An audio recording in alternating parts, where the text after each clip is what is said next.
श्रद्धा की आवश्यकता है। तो उसमें क्या करना चाहिए? वैसे इस करके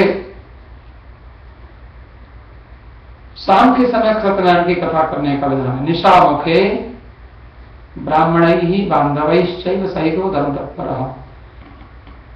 एक ब्राह्मण हो तो अच्छा रहता है, ऐसे तो कथा कोई भी कर लेते हैं, लेकिन ब्राह्मण हो और बांधव हो, अपने कुटुंब वाले हो।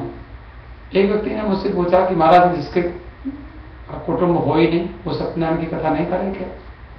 कई बार कोई आदमी अकेला होता है। प्रश्न तो बढ़िया है, एक व्यक्ति ने पूछ दिया। तो मैंने कहा देखो हमारा कुटुंब क्या, फिर अपना कुटुंब क्या है? हमारी 5 इंद्रियां, ज्ञानेंद्रियां, 5 कर्मेंद्रियां और एक मन, 11 मेंबर हैं जो हमारे साथ रहते हैं। इनको इकट्ठा करके कहो कि तुम इकट्ठे रहो, क्योंकि हमारा मन कभी नाक कहीं जाती है, आंख कहीं जाती है, कान कहीं जाते हैं, हाथ कहीं जाते हैं, पैर कहीं जाते हैं, मन कहीं जाता है, तो 11 चीजें दौड़ती हैं। बोले इनको यही कुटुंब है तुम्हारा, तो ये मत सोचो कि हमारा कोई कुटुंब नहीं है। अकेला व्यक्ति का भी 11 लोग मेंबर उसके भी होते हैं। जो पति पत्नी हो तो उनके घर तो 22 हो गए, पति पत्नी रहते हैं तो वो 11 हो, 2 नहीं है, वो 22 है। इसलिए 22 लोग बैठ करके पूजा करो, कितनी बढ़िया बात है। ज्यादा लोग हों तो सबको इकट्ठा करके करो। अब उसमें क्या क्या इकट्ठा करना है? नैवेद्य, नैवेद्य होता है थोड़ा सा अन्न होना चाहिए और उसमें थोड़ा घी मिला और मीठा मिला, इसी को नैवेद्य कहते हैं। तो लोग क्या करते हैं सत्यनारायण की, थोड़ा सा आटा भून लेते हैं और उसको फिर उसमें थोड़ा सा घी मिला देते हैं, थोड़ी सी शुगर मिला देते हैं, तो प्रसाद सत्यनारायण का प्रसाद बन जाता है। आसानी से बनता है कि पूड़ी बनाओ तो उसमें कढ़ाई चाहिए, फिर उसमें बहुत सारी चीजें, तो घी में थोड़ा सा भून लो, कहीं बस जरा सी देर में भून गया, चीनी मिला दी, आसानी से बन जाता है। इसलिए उसको ऐसा महात्मा लोगों ने सामने देखा, सत्यनारायण का प्रसाद लेकर के कहीं चले जाओ, 2-4 दिन कहीं भी थोड़ा सा खा लो भोजन की जगह और उसको फिर पानी पी लो, बस काम चल गया, कोई चिंता नहीं। भुना हुआ आटा हो और शुगर मिली हुई हो, वो खराब भी नहीं होती 2-4 दिन। कहीं फ्लाइट में जाओ, कहीं बैठो, इसको महात्मा लोग बोलते हैं सत्तू बोलते हैं, थोड़ा गेहूँ भून कर और वो भून कर, चना भून कर उसको वो ले जाते हैं। 2-2, 4-4 महीने कहीं पहाड़ों में इतना सारा एक पोटली में रखा रहता है, थोड़ा सा लिया, पानी में डाला, मिला, खाया, काम हो गया। न रोटी बनानी, ना कुछ करना है, कुछ भी नहीं करना, न चूल्हा चाहिए ना कुछ चाहिए। तो सत्यनारायण को भी भगवान, देखो कितने भगवान दयालु हैं, उसी से प्रसन्न हो जाते हैं। तो फिर बताए, अच्छा इसमें और अगर कुछ कर सकते हो तो केले का फल ले लो, घी ले लो, दूध ले लो। गेहूं का आटा ना मिले बोले चावल का आटा ले लो। कई जगह होता है गेहूं होता नहीं, चावल ही होता है, तो चावल ले लो। शक्कर नहीं मिले तो बोले गुड़ ले लो, और सबको इकट्ठा करके भगवान को भोग करो, भोग लगाओ और पंडित जी को कथा सुनो, पूजा कराओ, दक्षिणा दो, और फिर बंधु बांधवों के साथ ब्राह्मण पंडित जी को भोजन कराओ, अपने भोजन करो, सबको प्रसाद दो, और फिर नृत्य, ऐसा लिखा है नृत्य गीतादिकम चले, थोड़ा नाचना भी चाहिए। सत्यनारायण की कथा में नृत्य करो और थोड़ा सा गीत भी गाओ, थोड़ा गीत गाना चाहिए, ऐसा लिखा है। और फिर अपने घर जाना चाहिए, और घर जाते हुए सत्यनारायण जी का स्मरण करते हुए जाओ, भगवान का मंत्र जपते हुए, ओम नमो नारायणाय, ओम नमो सत्यनारायणाय, ये मंत्र हैं। ओम नमो भगवते वासुदेवाय, ये सारे मंत्र हैं। इस तरह के मंत्रों को जप करते हुए जाना चाहिए।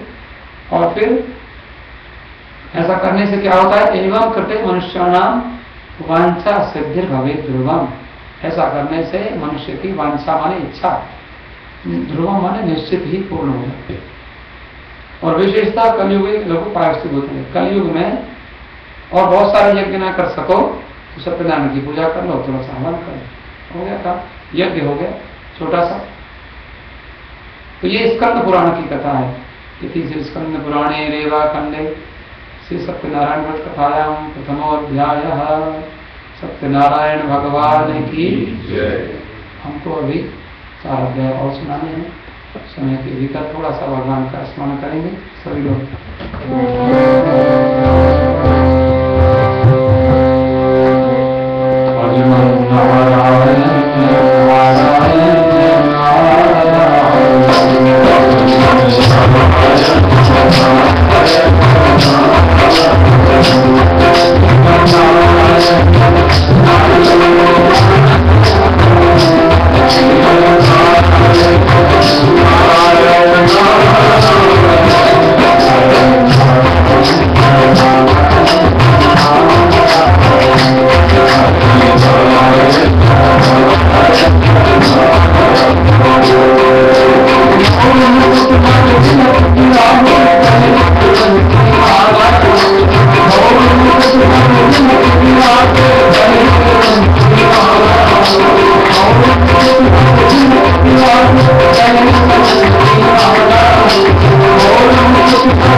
गरीब ब्राह्मण की कथा है और एक लकड़हारे की कथा है। सत्यनारायण की कथा साधारण व्यक्ति कर सकता है, तो ये सबके लिए बहुत सरल सा उपाय है कि कुछ धीरे धीरे सत्यनारायण की कथा करो कभी कभी। और सत्यनारायण, सत्य को ही सत्यनारायण कहते हैं। आगे इन्होंने बताया है कि सत्य, सत्य किसको कहते हैं, तो सत्य को समझने के लिए दो पंक्ति जरा गुनगुनाएं। हम लोगों का जो सत्य है, हम जिसको सत्य समझते हैं, सत्य होना और सत्य समझना अंतर होता है। सत्य जो है वो तो सत्य है, लेकिन हम किसको सत्य समझते हैं? उदाहरण के लिए हम समझते हैं, जैसा गाइए का समझ, हम समझते हैं बचपन में कुछ और सत्य होता है, जवानी में हमारा कुछ और सत्य होता है, और धीरे धीरे हमारा बुढ़ापा भी आ जाता है, और जो राम मंदिर में आ जाते हैं, कथा में आ जाते हैं, सत्संग में आ जाते हैं, अच्छे गुरु किसी को मिल जाते हैं तो सत्य समझ पाते हैं, नहीं तो जीवन भर सत्य से परिचय होता ही नहीं है। सत्य क्या है ये हम समझ नहीं पाते। हमारे महात्मा ने एक बड़ी अच्छी बात लगाई,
सत्य कौन है?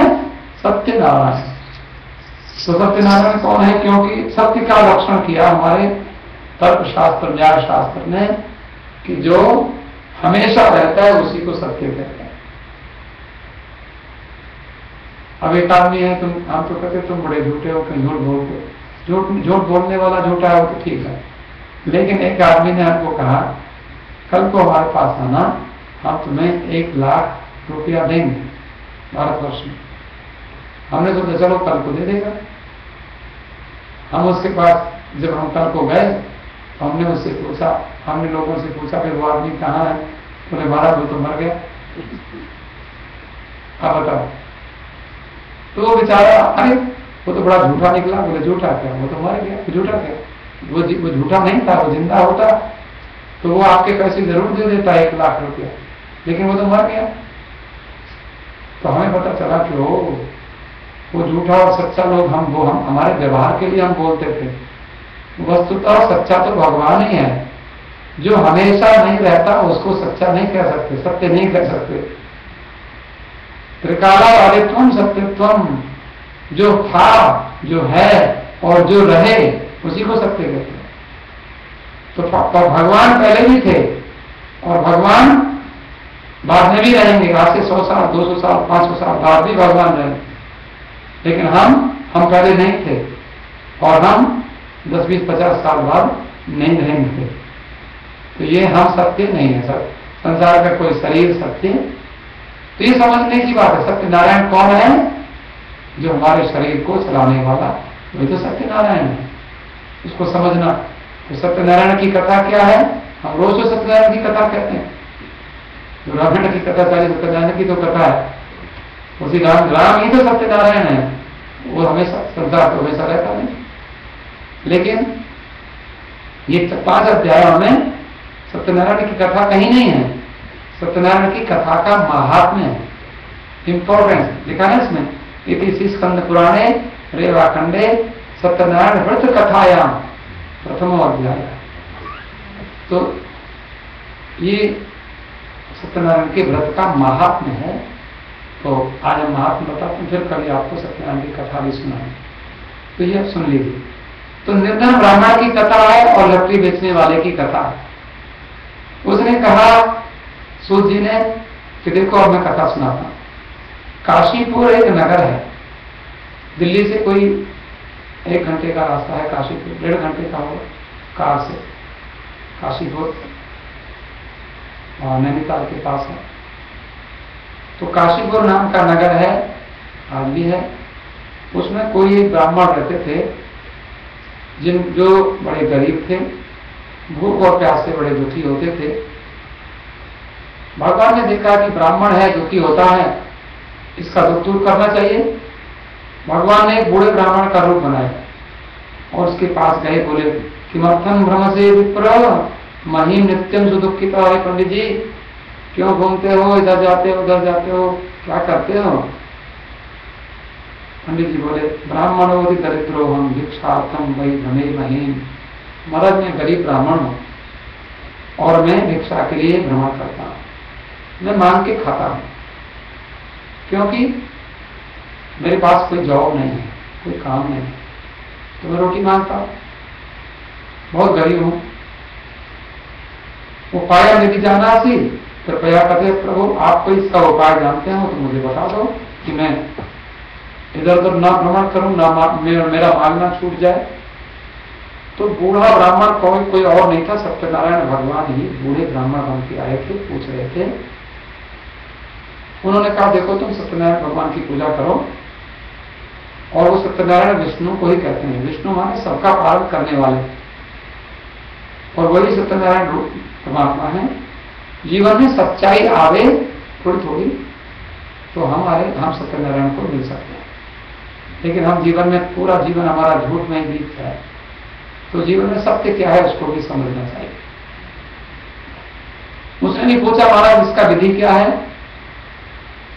तो ब्राह्मण जो सत्यनारायण भगवान जो बूढ़े ब्राह्मण का उदाहरण करके आए थे उन्होंने सारी विधि बताई। इसने संकल्प किया कि आज भिक्षा मांगने से जो धन मिलेगा उसको सत्यनारायण के व्रत में लगाएंगे, पूजा में लगाएंगे, कथा सुनेंगे। सत्यनारायण भगवान की कृपा हुई। उस दिन और दिन से कई गुना धन इसको मिला।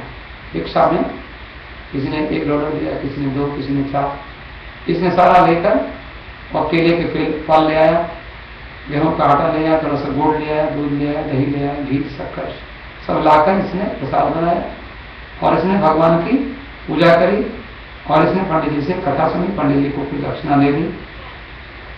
भगवान बड़े प्रसन्न हो गए और इसके घर में सुख समृद्धि हो गई। ऋषियों ने पूछा कि महाराज, उस ब्राह्मण से सुनकर के और किसने इस व्रत को किया, थोड़ा और भी सुना दीजिए, किसी और ने भी किया क्या? बोले हाँ, एक दिन वो ब्राह्मण अपने घर में कथा कर रहा था सत्यनारायण की। उसी समय एक लकड़ी बेचने वाला लकड़हारा आ गया और उनके पास आकर पूछा, महाराज आप ये क्या कर रहे हैं? पंडित जी ने कहा, हम सत्यनारायण की पूजा कर रहे हैं। इसके करने से क्या होता है?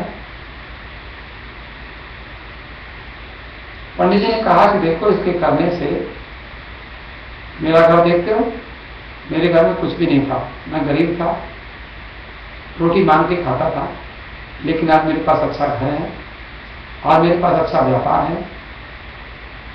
तो ये सब सत्यनारायण भगवान की कृपा से हुआ है। मैं सत्यनारायण की पूजा करता हूं।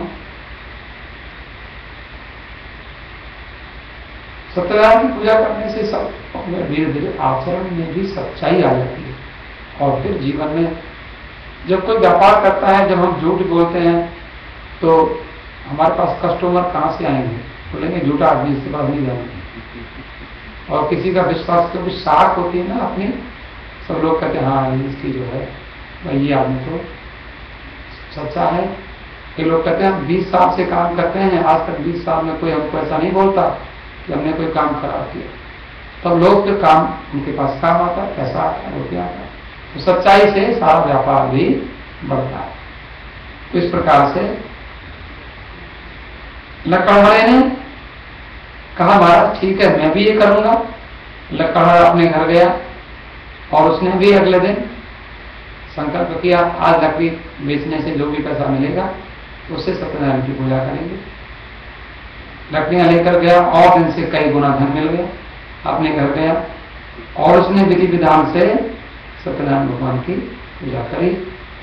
तो सूर्य जी महाराज कथा सुनाते हैं, तद व्रतस्य प्रभावेन धन पुत्रान्वितो भवत् इह लोके सुखम भुक्त्वा चान्ते सत्य पुरम ययो। वो लकड़हारा भी पंडित जी से कथा सुनकर और धन पुत्र आदि से युक्त हो गया। उसके भी पुत्र पौत्र सब बड़ा भारी कुटुंब हो गया, उसके भी अच्छा घर हो गया, अच्छा परिवार हो गया। और जब वो संसार से गया तो सारे सुख भोग कर भगवान की धाम हो गया। 21 स्कंद पुराणे निवाखंडे श्री सत्यनारायण व्रत कथायां 2य अध्यायः। सत्यनारायण भगवान की। थोड़ा सा भगवान का स्मरण करिए, बड़े प्रेम से गाएंगे।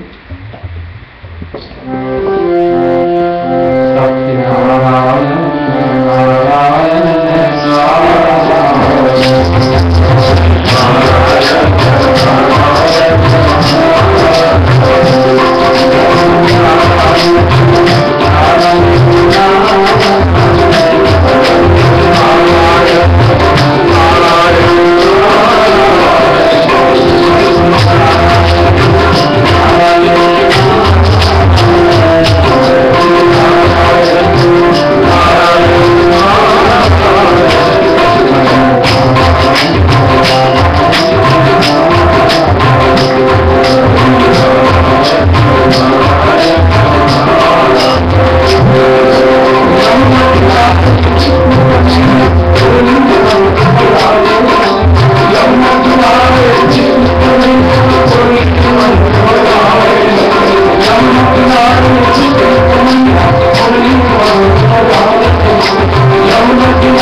तीसरा अध्याय सुनाते हैं। 5 अध्याय हैं, 3 और हैं, ध्यान से सुन लीजिए। इसमें एक राजा की कथा है। उस राजा का नाम था उल्कामुख, और एक साधु वैश्य की कथा है, व्यापारी की कथा है। और इस साधु की पत्नी, उसका नाम है लीलावती, उसकी कथा है। और लीलावती की बेटी है, उसका नाम है कलावती, उसकी कथा है। तो इसमें भी थोड़ी सी सत्यनारायण की कथा है कि झूठ बोलने से क्या होता है। भगवान को झूठा व्यवहार, झूठ अच्छा नहीं लगता। रामायण में दुष्टों का लक्षण बताया है। कलयुगी जो दुष्ट लोग होते हैं, संसारी, जो कलयुग में बहुत लोग भगवान का भजन नहीं करते। ज्यादा परसेंट कलयुग में खराब लोगों की हो जाती है, जो सच्चाई को नहीं मानते। उसमें लिखा झूठ है लेना, झूठ है देना, झूठ है भोजन, झूठ चबेना। तो झूठ लेना, झूठ देना, झूठा भोजन, झूठ से ही उनका काम चलता है। एक महात्मा ने कहा, पहले लोग बोलते थे महाराज हम झूठ नहीं बोलते। बोले क्यों? हम बाल बच्चे वाले हैं। लेकिन आज लोग कहते हैं, बोले भाई झूठ क्यों बोलते हो? बोले महाराज हम झूठ इसलिए बोलते हैं क्योंकि हम बाल बच्चे वाले हैं। अगर सच बोलेंगे तो हमारा बिजनेस नहीं चलेगा, ऐसा। तो फिर भी भगवान की बड़ी कृपा है जो लोग सच्चाई का पालन करते हैं। तो कहते हैं उल्कामुख नाम के एक राजा थे। ये बड़े समझदार थे, सत्यवादी थे, मंदिर में रोज जाते थे, मंदिर में ब्राह्मणों को धन देते थे। उसकी घरवाली जो थी बड़ी सुंदर थी, और सुंदर, उसका रूप भी सुंदर था और व्यवहार भी सुंदर था। एक बार भद्रशिला नाम की नदी के किनारे दोनों गए। इन्होंने सत्यनारायण भगवान की पूजा करी। पूजा कर रहे थे तो वहां एक कोई साधु नाम का वैश्य आ गया, जो व्यापारी था। उसने नौका को, नाव को, अपनी बोट को, उसमें धन रख करके और जाने लगा। उसने महात्मा से, राजा से पूछा कि महाराज आप ये क्या कर रहे हो? इसके करने से क्या होता है? राजा ने कहा कि हम विष्णु भगवान का पूजन कर रहे हैं, और सत्यनारायण रूप जो भगवान विष्णु का, उनका पूजन है। इसको करने से पुत्र की प्राप्ति होती है, धन की प्राप्ति होती है, संतान मिलती है। बोले महाराज संतान तो मेरी भी नहीं है, क्या मैं भी करूं तो होगी? बोले अवश्य होगी। ये अपनी पत्नी से घर में जाकर कहता है कि देखो हमने आज बड़ी अच्छी एक कथा सुनी, एक पूजा देखी, तो हम भी इसको करेंगे। पत्नी ने कहा करो। बोले अभी नहीं करेंगे। बढ़िया था ना व्यापारी। कहता क्या पता हम कथा कर दें, बेकार में खर्चा हो जाए और भगवान हमें कुछ दे भी नहीं, इसलिए पहले भगवान देंगे तो हम करेंगे। तो क्या भगवान से मांगना है कि हमारे संतान नहीं है? यदि हमारे घर में संतान हो जाएगी तो हम भगवान का व्रत जरूर करेंगे। भगवान ने सुन ली। उसके संकल्प से भी भगवान प्रसन्न होते हैं। जब हम कहते हैं हम जरूर ऐसा करेंगे तो भगवान प्रसन्न होते हैं। जो कुछ ऐसे लोग होते हैं जिनको भगवान में भरोसा नहीं होता, बोले पहले भगवान करें तब हम ठीक करें, तब हम मंदिर जाएंगे, तो भगवान है उनकी भी इच्छा कभी कभी पूरी कर देते हैं।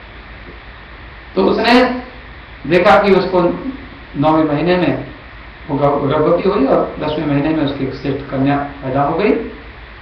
और चंद्रमा जैसे बढ़ता है, द्वितीय तृतीय चतुर्थी बढ़ता रहता है रोज अमावस्या के बाद, वैसे वो चंद्रमा की कलाओं की तरह बढ़ती थी। तो किसी पंडित ने उसका नाम कलावती रख दिया। इसने अपने पति से कहा देखो ये सत्यनारायण का व्रत तुमने किया नहीं, लड़की कितनी बड़ी हो रही है। तुम कहते थे संतान होगी तो करेंगे। बोले अभी बड़ी हो रही है तो इसकी शादी के समय कर देंगे, विवाह करेंगे ही, ऐसा कहकर और उसने वो व्रत नहीं किया। भगवान को अच्छा नहीं लगा। व्यापार में लग गया। एक दिन जब अपनी कन्या को देखा तो सोचा करे इसका तो विवाह करना चाहिए। अपने दूत को बुलाया, कहा कि हमारी कन्या के विवाह के लिए एक अच्छा सा वर ढूंढो। दूत ने एक सुंदर वैश्य पुत्र को लेकर कहा महाराज ये बड़ा सुंदर योग्य बालक है, इसके साथ अपनी कन्या का विवाह कर दो। साधु ने उसकी परीक्षा करी और साधु नाम की वैश्य ने अपनी कन्या का उसके साथ विवाह कर दिया। लेकिन भगवान की ऐसी लीला थी कि विवाह के समय भी उसने सत्यनारायण भगवान की पूजा नहीं करी, पूजा नहीं की। भगवान बड़े रुष्ट हुए। इसने अपने दामाद को साथ में लिया और व्यापार के लिए किसी नगर में गया। रत्नसारपुर नाम का वो नगर था, समुद्र के किनारे, वहां व्यापार करने लगा। लेकिन जैसे ही वहां पहुंचा था तो चंद्रकेतु राजा का धन चुराकर कुछ चोर वहां से भागे और ये दोनों वहां खड़े हुए थे। उन चोरों ने चोरी का माल इनके पास लाकर रख दिया। इन्होंने चोरी नहीं की थी, लेकिन सत्यनारायण भगवान का क्रोध इनके ऊपर, उनका शाप इनके ऊपर पड़ा और राजा के सिपाही पीछे से आए, चोरों को ढूंढते हुए।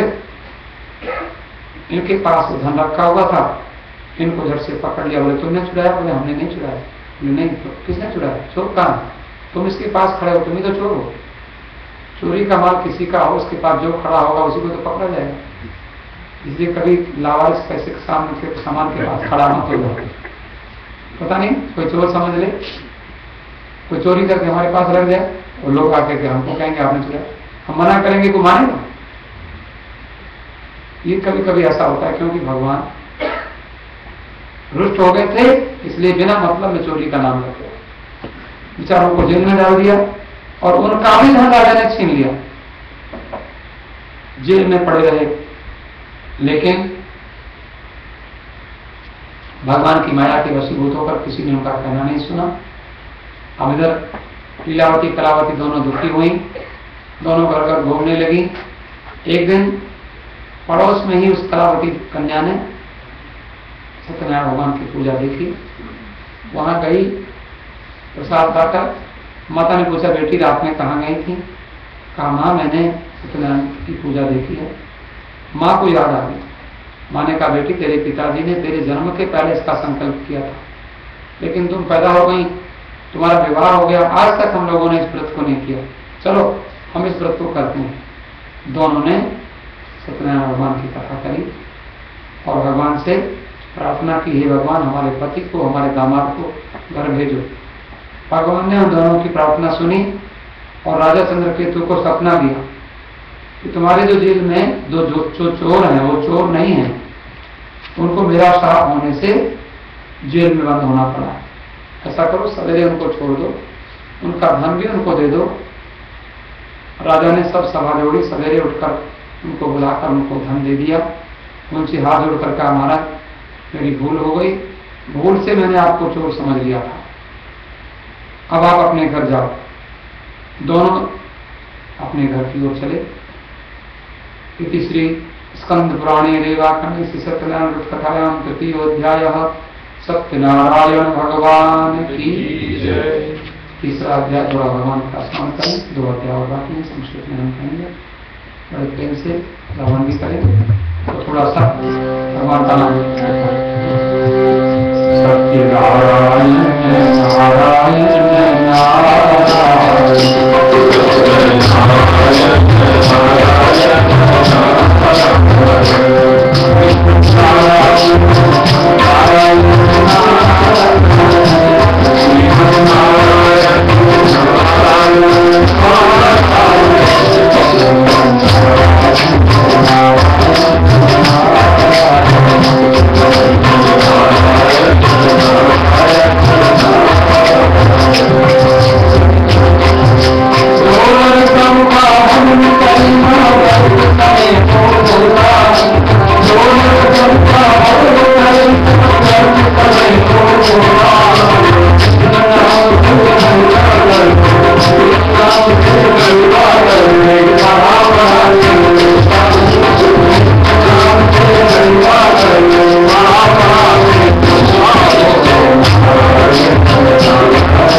सत्यनारायण की कथा है कि सत्य न बोलने से, असत्य बोलने से क्या होता है। और भगवान का प्रसाद, जो सत्यनारायण का प्रसाद दिया जाता है, प्रसाद को या तो तुरंत पा लेना चाहिए या तो उसको गांठ में बांध के रखना चाहिए, सुरक्षित रखना चाहिए, उसका आदर करना चाहिए, प्रसाद को प्रणाम करना चाहिए, प्रसाद को मस्तक से प्रणाम करके और उसको पाना चाहिए। ऐसा ना करने से भी भगवान को अच्छा नहीं लगता। इसमें कथा सुनाते हैं, ये साधु वैश्य चला जेल से छूटकर अपने दामाद को लेकर। भगवान ने सोचा चलो इसकी परीक्षा लेते हैं। भगवान ने एक महात्मा का रूप बनाया। कहो साधु जी, आपकी नाव में क्या भरा हुआ है? इसने सोचा कि महात्मा को कुछ देना पड़ेगा, क्यों ना झूठ बोल दिया जाए। इसने तुरंत कहा, महाराज बाबा जी, हम आपको जरूर दे देते, लेकिन हमारी नाव में कुछ है नहीं, इसमें तो कुछ कपड़े हैं, कुछ पत्ते हैं, लत्ते पत्ते भरे हुए हैं। तो महात्मा भगवान ने कहा, वो झूठ बोलता है, अभी इसको और दंड देना पड़ेगा। भगवान ने कहा, सत्यम भवतु ते वचो, जा तेरा वचन सत्य हो। मैं जैसे तू कह रहा वैसे ही हो जाए। उसकी नाव में लत्ते पत्ते भर गए। पहले तो उसमें जो सोना चांदी भरे हुए थे, जो रत्न भरे हुए थे, जो माल भरा हुआ था, तो नाव पूरा जमीन जल के भीतर चल रही थी। अब तो नाव जल के ऊपर आ गई, कोई भार ही नहीं है। किसी ने कहा, ये क्या हुआ? दामाद ने कहा, पिताजी आपने झूठ बोला है, वो भगवान हमारी परीक्षा ले रहे थे। वो महात्मा नहीं थे, महात्मा का रूप बना के भगवान आए, न जाने किस वेश में नारायण मिल जाए। सत्यनारायण किसी वेश में भी आ सकते हैं, तो फिर क्या करना होगा? चलो हम उन्हीं के पास चले। अपने दामाद की बात सुनकर फिर महात्मा के पास गए। भगवान बड़े दयालु थे, भगवान वहीं बैठे थे। भगवान ने कहा, देखो, रो रो कर उनसे क्षमा मांगी, महाराज क्षमा कर दो, हमसे बड़ी भूल हो। भगवान ने कहा, कोई बात नहीं, तुम मूर्ख हो, तुम मेरी माया को नहीं जानते हो, महाराज मुझे क्षमा करो, मैं आपकी पूजा करूंगा। मैं आपको अब की बार मुझे एक बार क्षमा करो, मैं कभी नहीं बोलूंगा। आप कृपा करके मेरी नौका को ढंग से परिपूर्ण कर दो। भगवान ने उसको आश्वासन दिया, नौका ढंग से भर गई। प्रसन्न हुआ, प्रसन्न होकर के अपने देश की ओर चला। अपने दूत को कहा कि जाओ, देखो सामने हमारा नगर है, हमारी पत्नी से, हमारी बेटी से बताओ कि हम आ गए हैं। दूत गया, उसने जाकर दोनों को बताया, समाचार दिया, तुम्हारे पति, तुम्हारे दामाद आ गए हैं। दोनों सत्यनारायण की कथा कर रही थी। लीलावती ने अपनी बेटी से कहा, देख मैं तो जा रही हूँ, तो तुम भी जल्दी से कथा करके आ जाना। उसने सोचा कि मेरी माँ चली गई, मेरे भी तो पति वहां है, मुझे भी चलना चाहिए।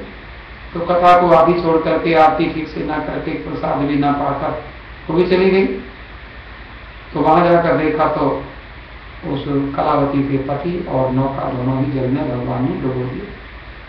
बड़ी दुखी हुई, उसके माता पिता बड़े दुखी हुए, विलाप करने लगे। पहले सती प्रथा थी।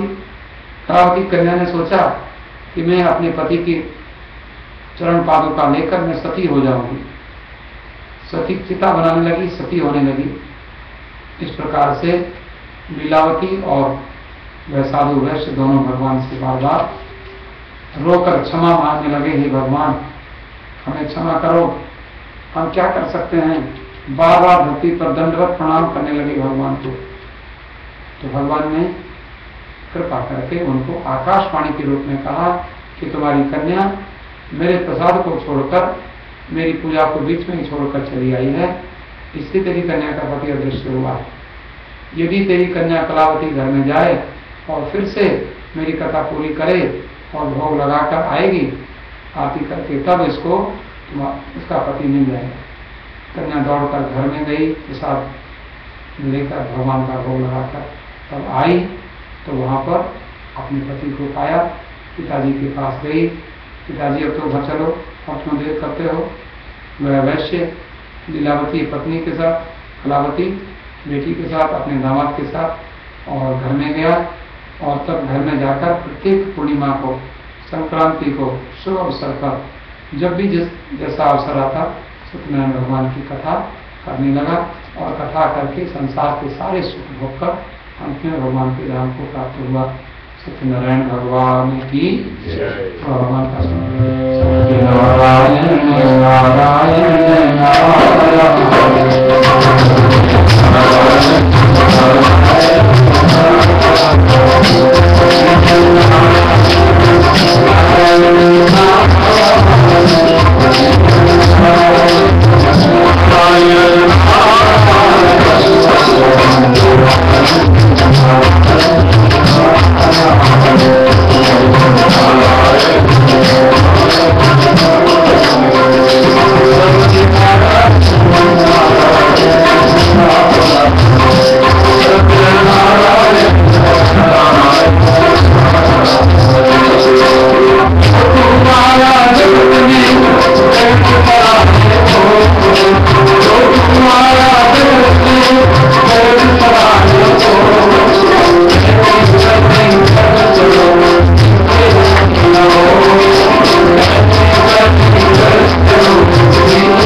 एक अंतिम अध्याय और सुना करते हैं कथा को सुनकर। इसमें कथा है राजा तुंगध्वज की और गोप ग्वालों की कथा है। अथान्यच्च संप्रवक्ष्यामि सुनोद्गम सत्तमाः आसीत् तुंगध्वजो राजा प्रजापालन तत्परा। एक तुंगध्वज नाम का राजा था। तुंगध्वज, तुंग माने ऊंचा और ध्वज माने झंडा, जैसे हमारे फीजी वाले झंडा लगाते हैं ना अपने घर के आगे, ऐसे वो राजा अपने घर के ऊपर बहुत ऊंचा झंडा लगाता था। ऊंचा झंडा, इसलिए ऊंचे झंडे वाला राजा था वो। उसका नाम था तुंगध्वज। तुंग, उत्तुंग भी बोलते हैं, तुंग भी बोलते हैं। ऊंचा झंडा, बड़ा बढ़िया झंडा ऊंचा, अपने घर में झंडा लगा के रखता था ऐसा। लेकिन वो जो राजा था, लेकिन प्रजा का बढ़िया पालन करता था अच्छी तरह से। उसकी प्रजा बड़ी सुखी थी, शांत थी, अच्छी थी। लेकिन एक बार राजा होकर भी यदि कोई भगवान का आदर नहीं करे, भगवान का सम्मान नहीं करे, भगवान की पूजा नहीं करे, बड़े लोगों को तो पूजा जरूर करनी चाहिए, क्योंकि लोगों को सिखाना चाहिए कि पूजा तुम भी करो, और लोग सीखते हैं। जब बड़े लोग करते तो छोटे लोग अपने आप करने लग जाते। एक बार वन में गया, आकेट करता हुआ एक बड़ के पेड़ के नीचे, वट वृक्ष के नीचे आया, वहां गोप ग्वाल पूजा कर रहे थे। इसने सोचा हम तो बड़े आदमी हैं, हम क्यों जाएं? उनके पास गया नहीं, ना राम राम। छोटे लोगों को भी राम राम कर लेने में कोई बुराई नहीं है। अगर कोई हमको राम राम ना करे तो हम बोले राम राम जी। तो बड़े जो समझदार लोग होते हैं सरकार, इसने राम राम नमस्ते कुछ नहीं किया। उन्होंने सोचा चलो कोई बात नहीं, वो पूजा करते रहिए, बैठा रहा। वो पूजा कर रही थी, इसने दूसरी ओर मुंह कर लिया। और उन्होंने सोचा चलो बड़ा आदमी है, चलो पहले प्रसाद दे दें। प्रसाद दिया तो उसने प्रसाद भी नहीं पाया। प्रसाद को वहीं छोड़ के अपने घोड़े पर चढ़ के चला गया। ग्वाल वालों ने तो कुछ नहीं सोचा, चलो कोई बात नहीं। लेकिन ऐसा सत्यनारायण की कथा में, स्कंद पुराण में, रेवा खंड में लिखा है कि उसके धन 100 पुत्र थे और बहुत सारा धन सब नष्ट हो गया। जो उसमें खजाना भरा था, खजाना सब अपने आप न जाने कहां चला गया। भगवान की लीला होती। कहते हैं जब पैसा आता है ना, तो जैसे नारियल के फल में पानी कहां से आता है किसी को पता है? कितनी ऊंचाई पर पूरा लबालब भरा होता है, पूरा भरा होता है। आगता तो यदा लक्ष्मी नारिकेल जलम यथा, और निर्गता तो यदा लक्ष्मी गजभुक्तम कपित्थवत्। कपित्थ का जो कपित्थ जो कपित्थ जम्बू फल चारु भक्षणम होते हैं गणेश जी को, बेल के जैसा फल होता है, हमने देखा है, कपित्थ का फल इतना बड़ा होता है फल, कैट बोलते हैं, कैट। कैट के फल को हाथी खाता है मुंह में, और खा करके ऐसे निकाल देता है, फल निकल जाता है पूरा का पूरा, लेकिन जब खाता है तो फल भारी होता है, और जब निकलता है तो वो हल्का होता है। कहीं से तोड़ता नहीं है वो हाथी, फल खाता है, लेकिन कहां चला गया वो अंदर का उसका माल मसाला, फल खा लिया उसने। जैसे वो कहते हैं लक्ष्मी जब जाती है तो पता नहीं चलता कहां चली गई, कब चली गई, और जब आती है तो पता नहीं चलता कब आ जाती है।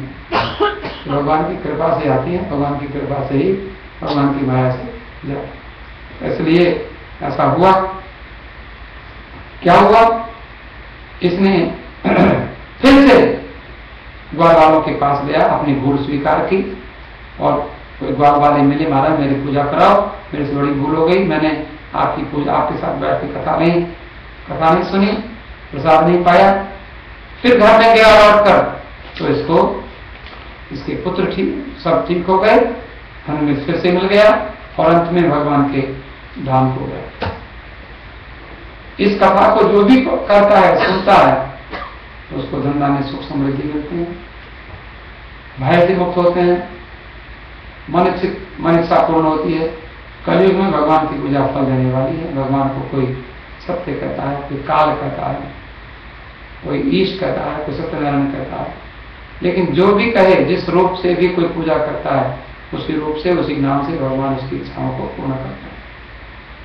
तो इस प्रकार से इस कथा को कोई पढ़े, यदम पढ़ते नित्यम सुनोति, सुने, उसको कस्य नश्यन्ति पापानि, उसको भगवान की कृपा से सारे पाप नष्ट होते हैं। अब अंत में कहते हैं जिन्होंने पहले जन्म में कथा की है, उनकी अगले जन्म की कथा कहते हैं। सदानंद जो थे वो सुदामा बने, जो सदानंद ब्राह्मण थे, श्री कृष्ण भगवान के मित्र बने, और वो जो लकड़हारा था वो वीरों का राजा गुहराज हुआ, उसने राम की सेवा करके मोक्ष पाया। वो लोग कामों का राजा दशरथ बन गए, रघुनाथ भगवान के भक्त बने, वैकुंठ में गए, भगवान राम जी उनके घर में पुत्र बन के आए। उनके अंत में उनकी याद नहीं, राम राम कहते शरीर के आए। और जो साधु था वो मूढ़ बना, जिसने अपने पुत्र को आड़े से चीर कर भगवान को नारायण को प्रसन्न किया और भगवान के राम को पाया।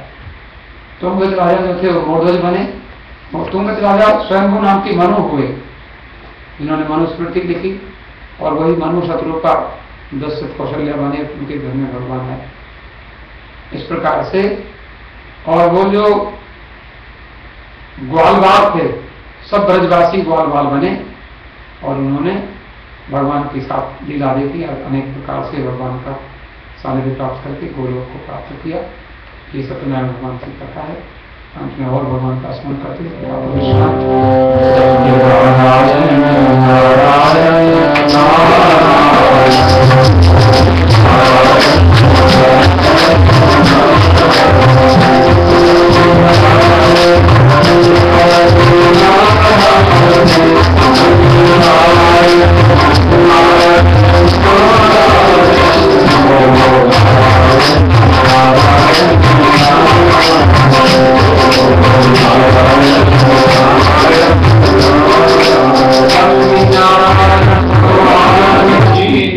नारायण भगवान तो आरती के बाद में करें, हवन कर लें।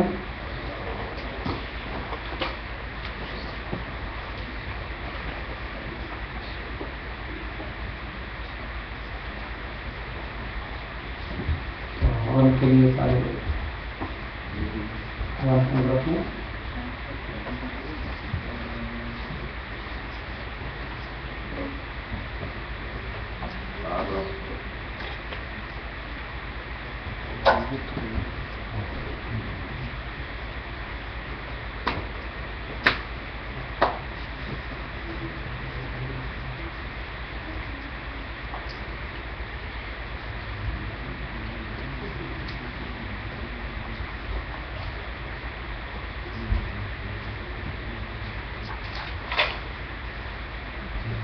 हाथ में चावल फूल लेकर संकल्प कर दिए, विष्णु विष्णु विष्णु को चारित्र ग्रह गुण विशेषण विशिष्टायाम गोत्र अपने गोत्र का नाम, कश्यप गोत्र उत्पन्न अपना नाम लेकर सपत्नी का प्रदर्श सत्यनारायण कथा कर्मण सांगता सिद्ध्यर्थम तो उपस्थित सामग्री भी होमम अहम करिष्ये छोड़ दीजिए।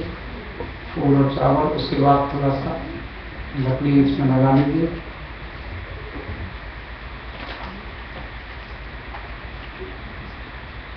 और अग्नि प्रज्वलित कर दीजिए। ओम अग्निलोतम क्रोधे हविवाहम उपब्रवे देवान आसादयामिह। कपूर लेकर जला दीजिए।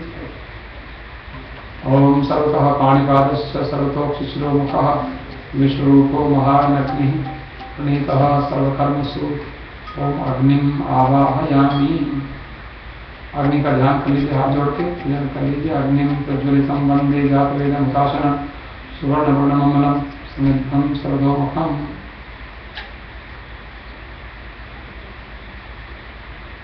इसमें हम इंद्र देवता, सोम देवता और सत्यनारायण भगवान की आहुति करेंगे।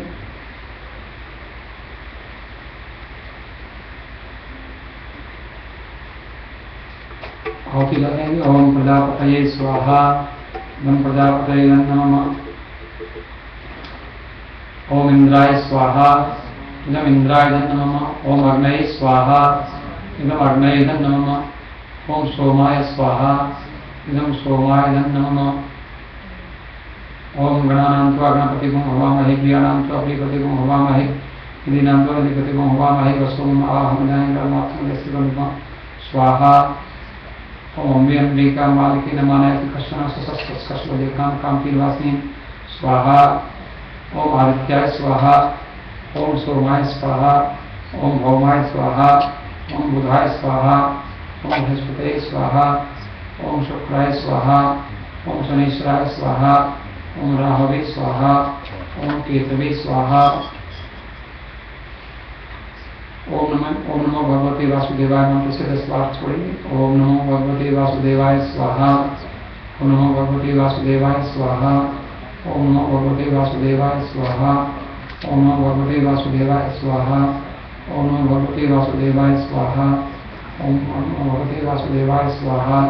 ओम नमो भगवते वासुदेवाय स्वाहा। ओम नमो भगवते वासुदेवाय स्वाहा। ओम नमो भगवते वासुदेवाय स्वाहा। ओम नमो भगवते वासुदेवाय स्वाहा। ओम अग्ने सृष्टिकृते स्वाहा। इदम अग्ने सृष्टिकृते नमः। ओम भूः स्वाहा।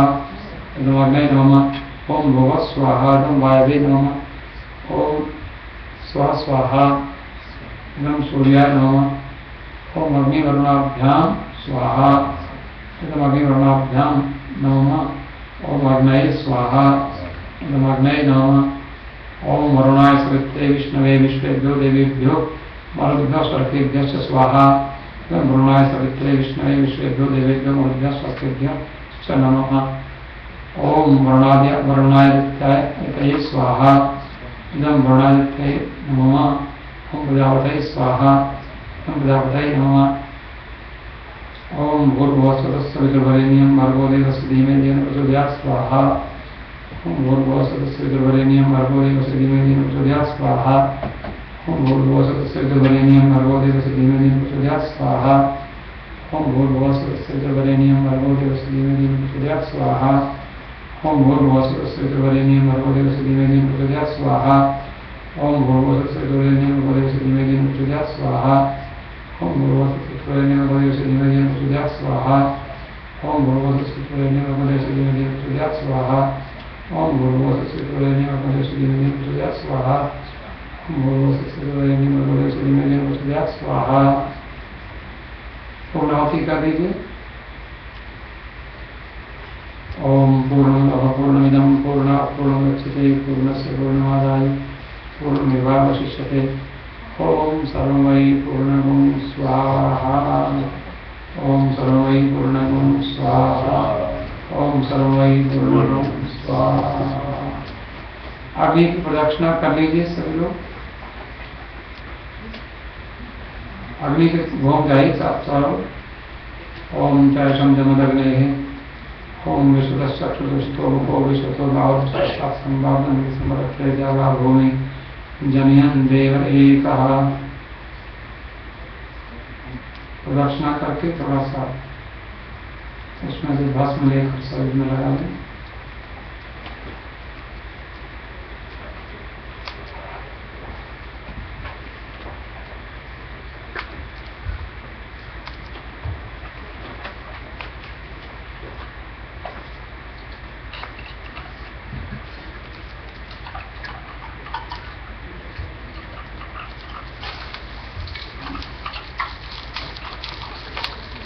वापसी करेंगे।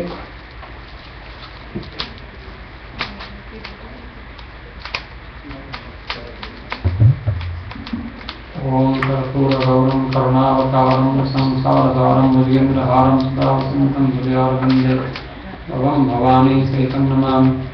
कदलीगर्भसम्भूतं कर्पूरं प्रदीपितम् आरार्तिकमहं कुर्वे पश्चिमे वज्रो भव।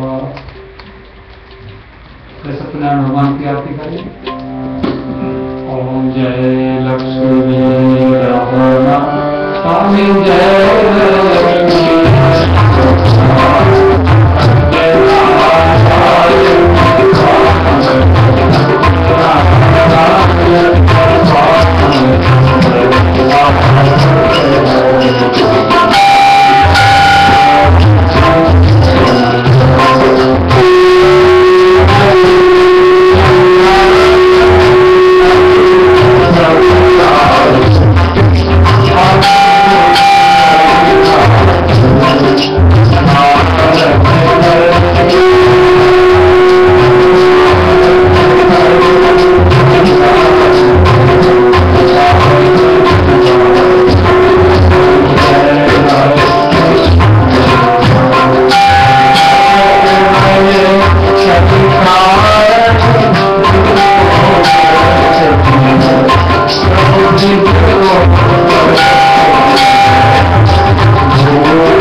लक्ष्मीकान्तं कमलनयनं योगविद्यानगम्यं वन्दे विष्णुं भवभयहरं सर्वलोकैकनाथं नमोऽस्त्वनन्ताय सहस्रमूर्तये सहस्रपादाक्षिशिरोरुबाहवे सहस्रनाम्ने पुरुषाय शाश्वते सहस्रकोटिउदाहरणे नमः। नमो ब्रह्मण्य देवाय गो ब्राह्मणिकाय च जगद्दिताय कृष्णाय गोविन्दाय नमो नमः।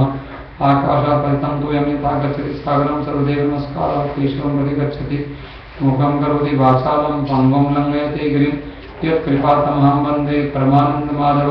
त्वमेव माता च पिता त्वमेव त्वमेव बन्धुश्च सखा त्वमेव त्वमेव विद्या द्रविणं त्वमेव त्वमेव सर्वं मम देव देव। मन्त्रहीनं क्रियाहीनं भक्तिहीनं जनार्दन यत्पूजितं मया देव परिपूर्णं तदस्तु मे। नमो ब्रह्मण्य देवाय गो ब्राह्मणिताय जगदिताय कृष्णाय गोविन्दाय नमो नमः।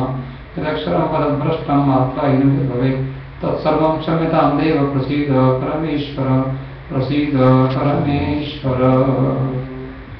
ॐ द्यौ शान्तिरन्तरिक्षं शान्तिपृथिवी शान्तिरावः शान्तिरोषधयः शान्तिर्वनस्पतयः शान्तिर्विश्वे देव शान्तिर्ब्रह्म शान्ति सर्वगुण शान्ति शान्तिरेव शान्ति सामा शान्तिरेवि। ॐ शान्ति शान्ति शान्तियोः शान्तिरोः। सत्यनारायण भगवान की जय। रामचंद्र भगवान की जय। पवन सुत हनुमान जी महाराज की जय। शंकर भगवान की जय। नमः पार्वती पतये हर हर महादेव। हमारे प्रधान जी आप सूचना देंगे उसके बाद 9 तारीख से आपको 9 तारीख से अगले महीने अगस्त में 9 अगस्त से अष्टमी का कार्यक्रम प्रारंभ होगा और 16 अगस्त को शनिवार को जन्माष्टमी का कार्यक्रम राम मंदिर में होगा और मध्यरात्रि। धन्यवाद।